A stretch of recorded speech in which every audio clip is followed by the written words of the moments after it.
Okay, so here we are again face to face, but in a different environment. Mine is a preferred image. It's not my office, of course.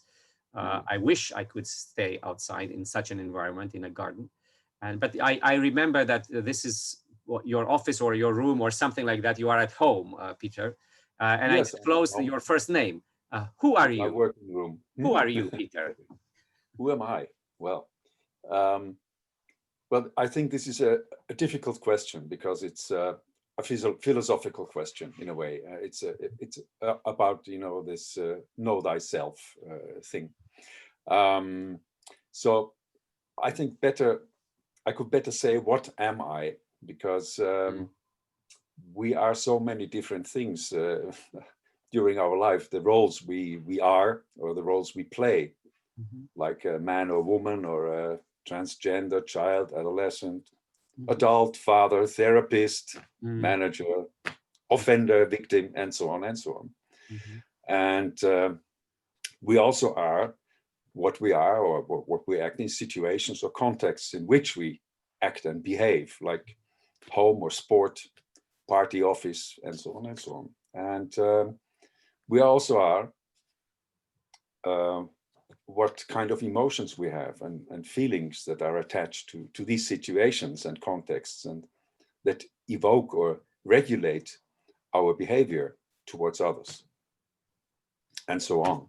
So the whole and all the events and experiences and stories I'm active or passively involved in, the stories I tell about myself and to myself, is probably who I am. mm, Um, but will I ever know myself? I doubt it. mhm, So, so me, in a way, I'm a curious person. I'm a romantic. And once a wise woman said to me that for you, Peter, life is a ball pit, like the IKEA store, a ball pit for children with all those colored balls in it, and so many interesting and fascinating things to choose from. mhm, And I'm playing with them all the time. I regroup them. I see patterns in them, and connections maybe. And so if you would say what I am, you would call me with an expensive word. You could call me a generalist mm, in a way. mm, mm, Um, and that has brought me through different professions and studies in a way. So I went to art school, art academy, design, and to advertising, to study psychology and ethology, to writing, and in the end, to the rediscovery of storytelling. So if that answers your question, mm. maybe that's it. Yeah, Uh, it's an introduction to those for those who never met you, while you are a friend and a supporter of a narrative movement or narrative networks in Romania, since you participated in previous years to our European or national conferences in narrative approaches or narrative therapy. I remember once you've been here with a provoking workshop on something about what was the title? Do you remember? uh, yeah, we are storytelling animals. We are storytelling animals, and this catching phrase. Mm. You invited us, with a narrative therapists, mostly psychologists, but not only, to reflect on a broader perspective of storytelling and narrative, a broader narrative approach, positioning, not only one that is informing our narrative therapy in the line with the learnings and the trainings of Michael White and Hugh Fox from Institute of Narrative Therapy UK, or others who touched our professional lives and personal lives, and engaged us as therapists or coaches or educators, informed by narrative ideas. And you came in as, and I can add other identity layers of yours that I learned through our conversations through the years. You came here as an Austrian, as a Dutch, speaking German and Dutch, and also speaking very well English, as we can see. And I know you have a home somewhere in France, so you probably perhaps you speak some French. So this European person going around from eastern border to the western border, and also creating bridges. You are sort of a model citizen of the Unite Europe in a way. This is how I perceived you. And also enlarging perspectives. This is another contribution that I really admired and I treasured. And this is why we are still having this conversation, not only because we are in a beautiful new project together. Actually, grace to you, I have to recognize that, because by a fantastic accident, not the Brexit event, but somehow a British partner had to exit the project that you had the partnership with. And then you proposed that there is some NGO and some people in Romania able to close enough to narrative, because it was a project about narrative, that you invited us, and hopefully, and we are lucky enough to get together. Can you tell us some ideas, stories, something about the whereabouts of the project, or maybe the becoming of this project? Because this is not one new project for you, it's just another project in line of storytelling and narrative. Yeah, well, you remember the other day we were talking about narrative and story, Right. and we had this conversation about how much choice there is on display at the moment in literature, research, and also practice as well. Yep. And that it's quite confusing. So in a way, for us at the moment, this is a ball pit again, because there's so much to choose from, and the hues are so subtle sometimes that things are overlapping and things like that. So on the other hand, when you think of it, when you have so much choice, you can, and you know what to choose, what there is to choose maybe. And if you have some experience or interest in certain things, you can choose from all these balls, you can choose the ones that make sense together in a certain project. So let's say the recent years, many people and I are worried about the current situation in the world, in societies at the moment. The growing division in societies, the growing polarization, conflicts that are arising from, like currently the pandemic, Corona or COVID pandemic, migration, which is rising, but also social exclusion of people in societies, the divide between rich and poor and things like that, and the economic and social consequences of that. And also remember extreme acts of violence fueled by extreme ideas about life. Yes.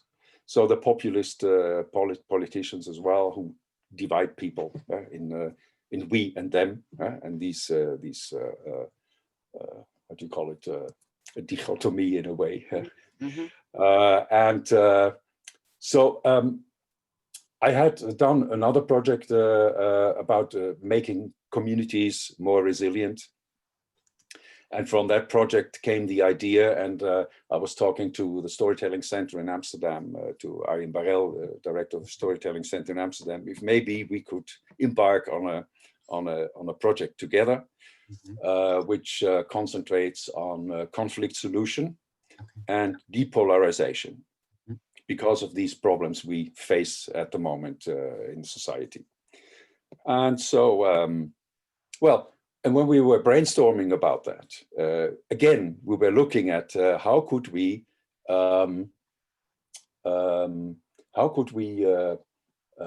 use our knowledge and our interests to combine all this. And this is why the partners are also quite different from their own specialities and knowledge, special knowledge. How could we combine all these things from the ball pit, so to say? And maybe not only how could we find narrative approaches to solve these conflicts and polarization, but also what are let's say, other drivers of behavior connected to narrative and stories. And so this is how we look, try to set up a project that used more than only narrative and story, but also the things that influence our behavior and our relationships. So this is how we started up the project and made a plan how to combine this and do some research. What could help us? Yep. And this is to the know. Common Ground, Common Future new project. Yeah, that and we it's are called operating. Common Ground, Common Future project. Yeah. So what, in essence, I think we have to we want to make people aware in conflict situations or polarization situations of all these factors that play a role in that, and where do the stories come from, and how do we react to them, and how do we see others through their stories. So so this is why we decided to look at different factors like the evolution of stories, storytelling as a phenomenon or an art even, a story and narrative. There's a difference between story and narrative, we could say. But of course, looking also at conflict and polarization. What is a conflict? What is a conflict to you? What is it to me? And how they differ. And also important aspects were emotions and feelings, which may not be the same.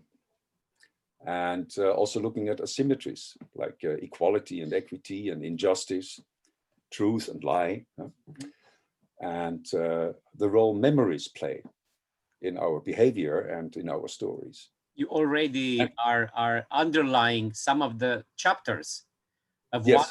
one of the results of the initial part of the project, which is this compendium of many things that were invited and synthesized especially by you, and with some contributions from each partner. But yes. you had been the mind master, the main author of combining, collecting, and systematizing this compendium.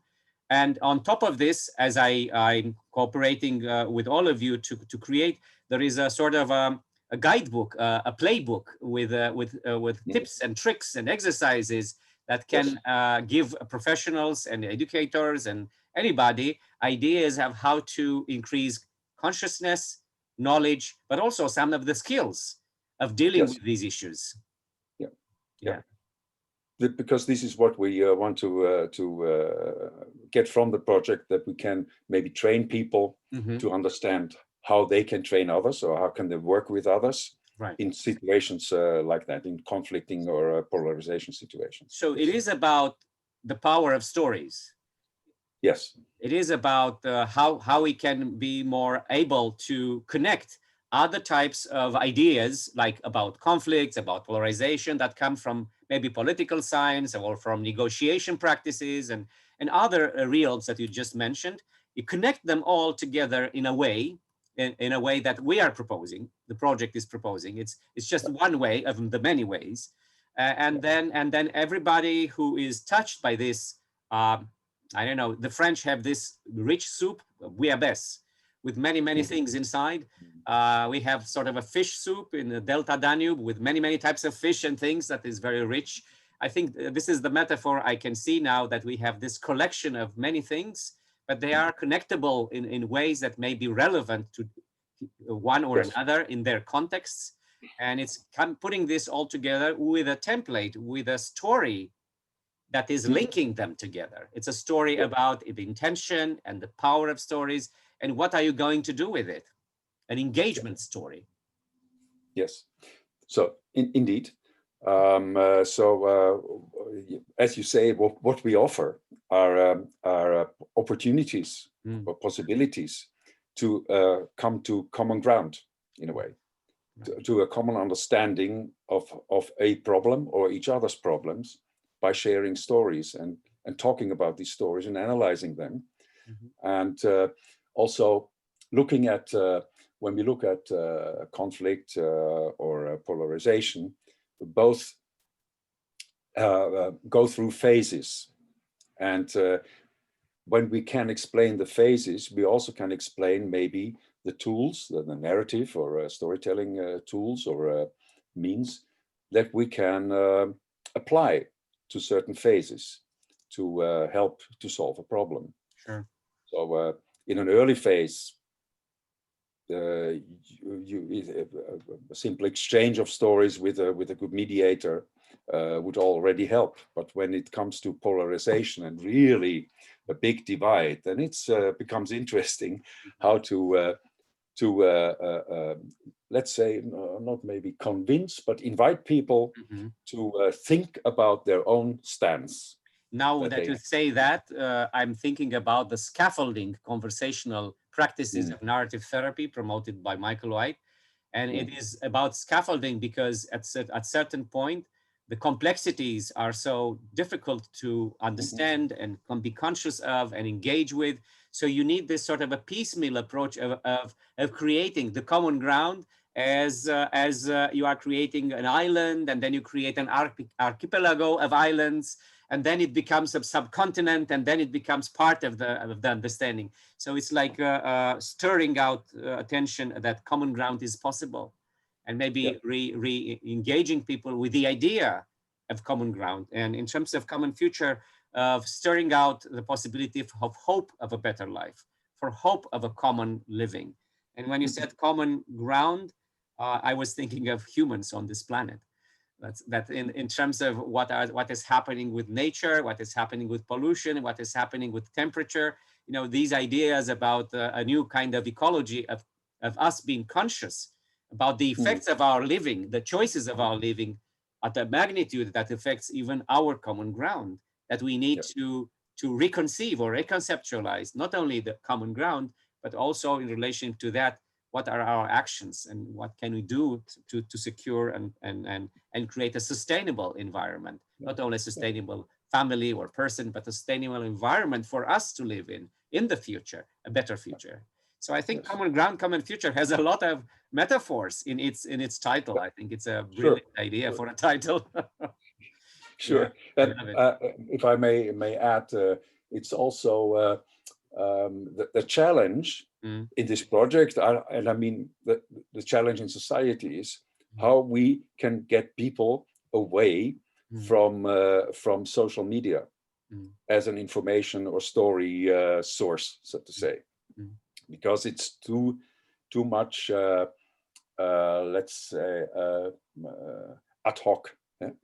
It's only reacting to things or calling out things or and also supporting a lot of polarizing. Yes, supporting polarizing, but also there is no real dialogue in that. There is no real exchange and no real understanding of each other in a way, because it's all sending, or reacting. And not a much place how for do we pull them away? And not much place for conversations, you say. Yes. I like the metaphor of conversation that I usually tell when I have the opportunity, and now you gave me the opportunity. Conversation like collaborative versification, collaborative creating meaning together. While there is a lot of, there are many places where collaborative meaning making is not possible, is not invited, is separated from people. There are not places or times so that we can share and collect what is important and what is valuable for me or for you. And sometimes it is imposed on us, external views, external discourses, external practices, and they divide us internally from our preferred ways of being, from our own values. And there is a lack of privilege, as you mentioned. You said about yourself, you have, I hear that you have a privilege to look at yourself, to reflect about your life pathways. But I realize that many people in their lives, they have not the luxury to reflect. Maybe they don't have the instruments or the possibilities. They don't have somebody to reflect with, to conversate with about their own lives. So these places, these what I would also call picnic at the side of your own life road are necessary to engage people with reflection and narrative, and to secure certain stories that need to be supported for our own lives, but also for the communities that are formed in our lives with others, in relationships. Yeah. And, So and this right is now we have this problem with all these lockdowns. Yep. That we are not able to come together. Yes. And exchange stories, lesser than before that even. And we So just had this is an extra challenge. yes, an extra challenge, absolutely, that we try to fill in or to bypass with some imagination, creativity, and using these tools at the maximum of our ability. We were reflecting a minute ago before we started the recording that how our personal context, your home context, and my home context, and the woods behind me, this idea of a wood, this image of a wood, is not really supporting me and you having this conversation as if we are in front of the people at the narrative therapy conference. Because we are still at homes, but we are trying to engage ourselves in such a conversation that would be relevant for the future meeting. And we discussed a little bit about this tension, this difficulty of playing this role, putting it in a bottle and throw it on in the waves of a sea, so that somebody will open it, hopefully, with curiosity, and it will fit with what they would like to read or to hear. So, and this is the whole thing with when we talk about narrative and storytelling. We also talked about that a few times as well. So, when you have a dialogue or you tell a story, you will want to be able to see or look at the audience. True. And how they react to the story. So you can adapt your story maybe to what the audience needs, maybe to take it in as you would like it, or as they would like it, maybe.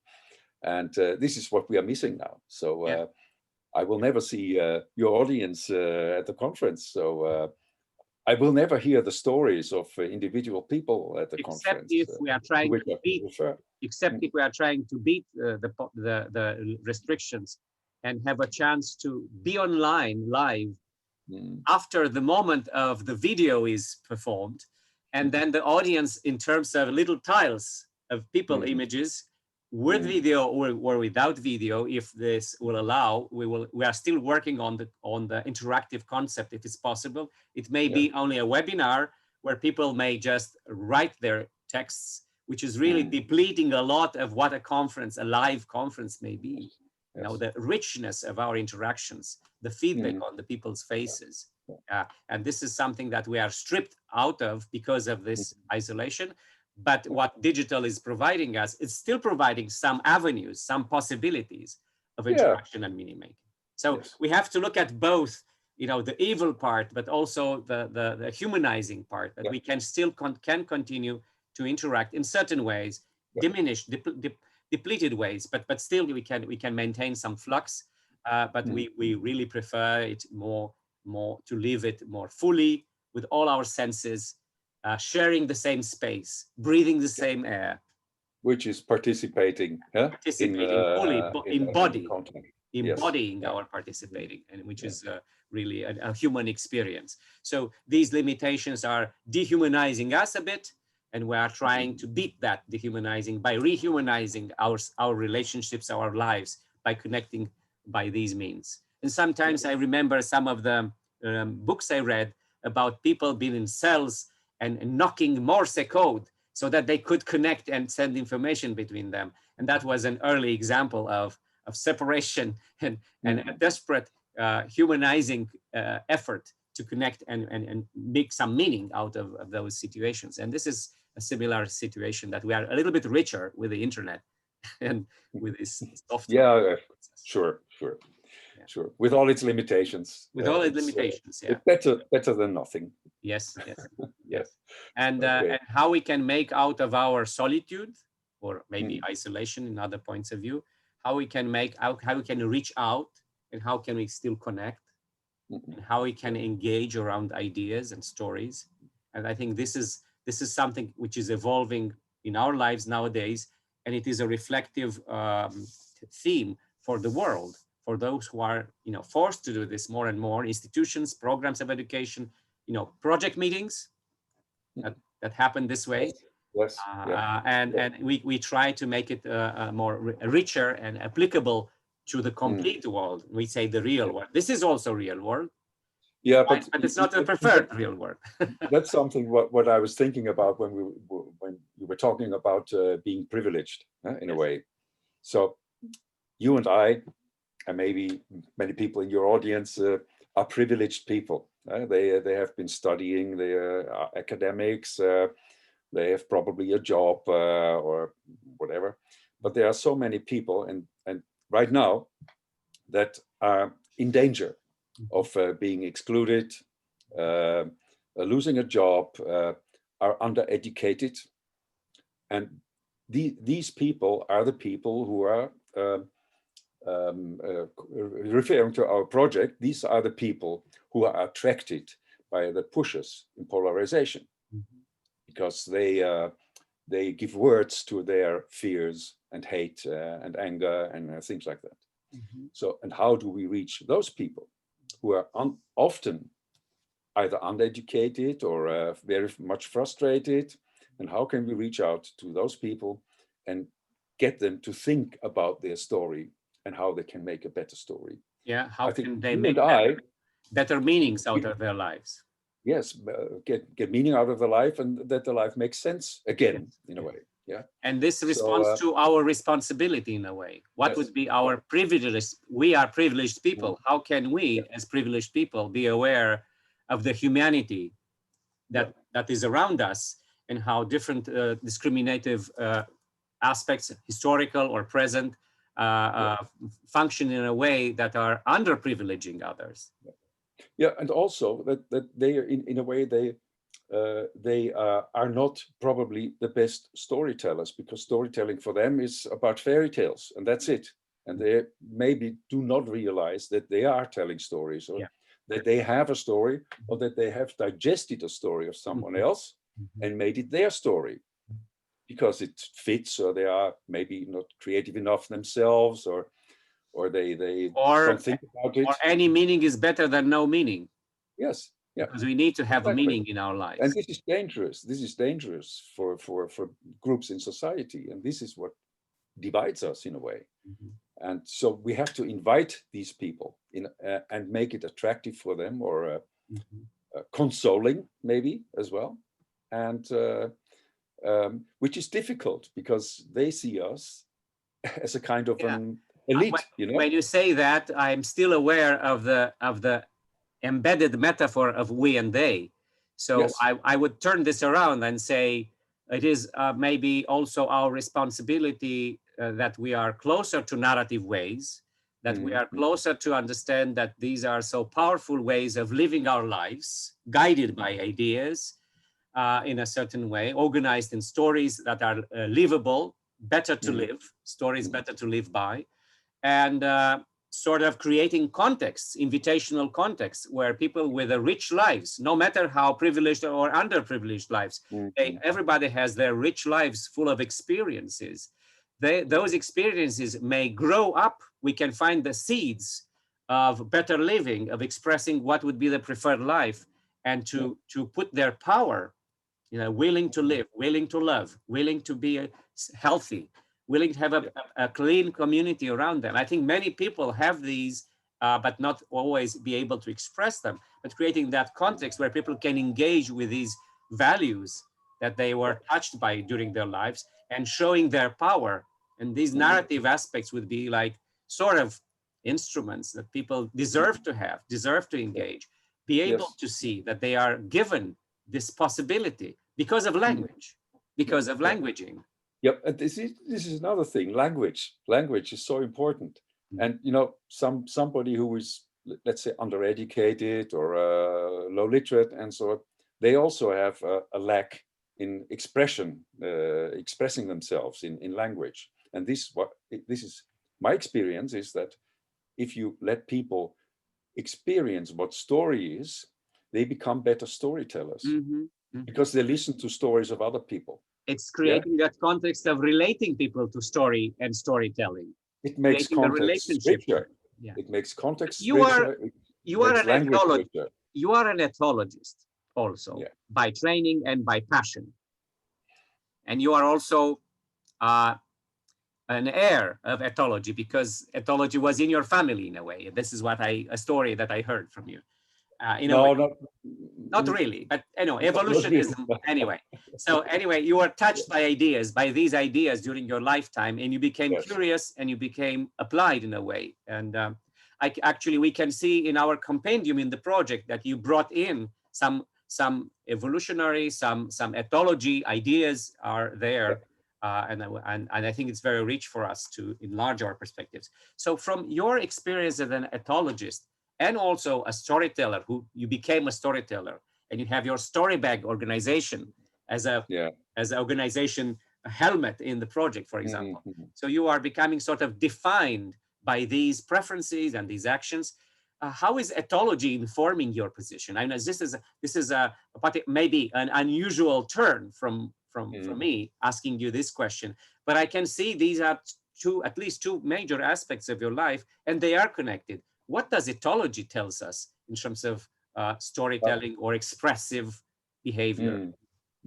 Yeah, well, for me, ethology, in very short, in 2 sentences, so to say, is observing behavior without judging it in a way, without interpreting it right away. So what we are looking at at ethology, we're looking at behavior elements that we see, and we jot them down, we write them down. What do we see? And after that, we are looking at the context in which that behavior happened, or these elements happened.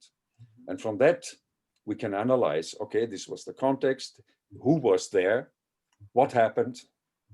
So then we can interpret what it was, and not right at the same moment. Right. So when I told you before, when I studied psychology in the late 60s, psychology was behaviorism, was behavioristic.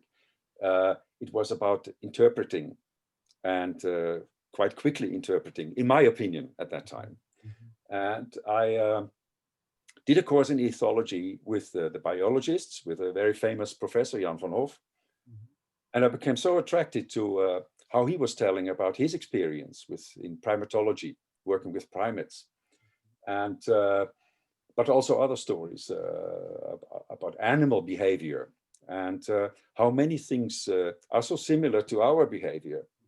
So it's not that I'm looking at animals. Of course, I'm looking differently at animals, yes. But we are also animals. We also a species. And from that, I started to go on with ethology, because I liked this non-judgmental stance and looking carefully at the situation before interpreting it. And so this avenue of your life experience and knowledge was a good one to enter the field of storytelling, the processes of narrative. It informed you, it prepared you. I can hear that you know about listening, you know about observing without judging. And these are so much cherished principles of our work in a way, in terms of narrative therapy. So I can see that there are many pathways that can bring people together, many knowledges, many ways of avenues. But it's also similar. It's similar in structure. It's similar to stories. Like there is a setting, there are protagonists. There is a crisis or an action, a transformation, and then something comes out of it. And well, and that's it. I mean, it's very similar. And so, yeah, well, this is my link also to storytelling. Sure. Where do you go next? Because our presentation here in the conference tends to be about the person in the life in relationship with narrative. So if we take this turn towards from past to present, the project. So where do you go from here now in the future, in the near future? What is the area of your, what are you curious about? What is attracting your attention for the next?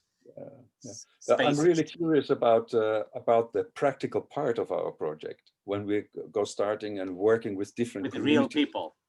with real people in conflict, right? Yeah, yeah. And so I'm very curious about, because in the Netherlands, the Storytelling Center will find a group that is in conflict with another group. It's probably ethnic minority in a certain part of Amsterdam, for instance. And the director of the Storytelling Center, Arjen Barel, is already very experienced in working with that. But right now it's a problem, of course, with the pandemic to get people together, because the group size at the moment is 4. Right. So it's too small. Yeah. So we will have to wait probably until we can work with people. And I'm really curious about what is their conflict, in which phase is the conflict, and what can we do to resolve it, and which goes maybe beyond traditional mediation. Sure. And what can we use of our, let's say, the knowledge we have from the compendium and the knowledge we have of narrative approaches, what will we apply in their situation, and what will be the result? Yeah. So And what you can find about their own resilient ideas, capacities, or these abilities they may have and knowledges that can be resurrected by these contexts of common ground. How will talking about stories bring us new stories? Exactly. And then so if they bring alternative stories, they may bring new possibilities for action. Yes. Than those who are in conflict. And planning this action, right? And, thinking about what could happen, and so on. Desired scenario thinking, and then acting on them. Well, what do you think? What do you think about conversation? Now we are wrapping up. What do you think about conversation? How was it, and what is the message to the conference viewers, listeners? Yeah, well, summary. First of all, it was nice sharing the things with each other, which we know. It was nice to be able to share a little bit of information about our project that we're doing together. What I would like to give, well, this is my hobby horse, is give to the audience to be very much aware of the intention of stories. The intentional aspect of stories. So why is somebody telling a story at that moment, and that story at that moment? And what does he want to achieve with that? And also be aware of your role as a listener. How are you listening to the story?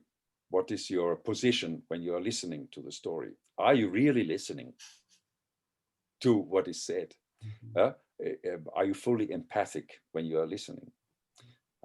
So just in short, these are two things that that are being curious about why somebody tells that story, but also listening very well to that story. And we can't wait to have you over in Iași again sometime. We hope sooner than later. No, of course, we hope that the pandemic will be curbed somehow, and maybe invention of medicine and vaccine will help us to come closer, so that we can exchange live some of your ideas, and then organize real life workshops, so that more people can get stimulated, engaged with this richness of ideas. Thank you very much, Peter, for the friendship and for the presence again. You are one of the veteran speakers of our conference. We chose this format as a conversation because, it's a narrative conference. Maybe we should use this context of narrative, of conversation, in place of just lecturing. Yeah, well, thank you for inviting me and letting me share some ideas and things. Sure, and, we'll be in touch, and hopefully, if we may, maybe we can be live on the conference at a certain point on October 31st, Saturday. We'll talk more about that. Take care, be safe. Good, you too. Bye-bye.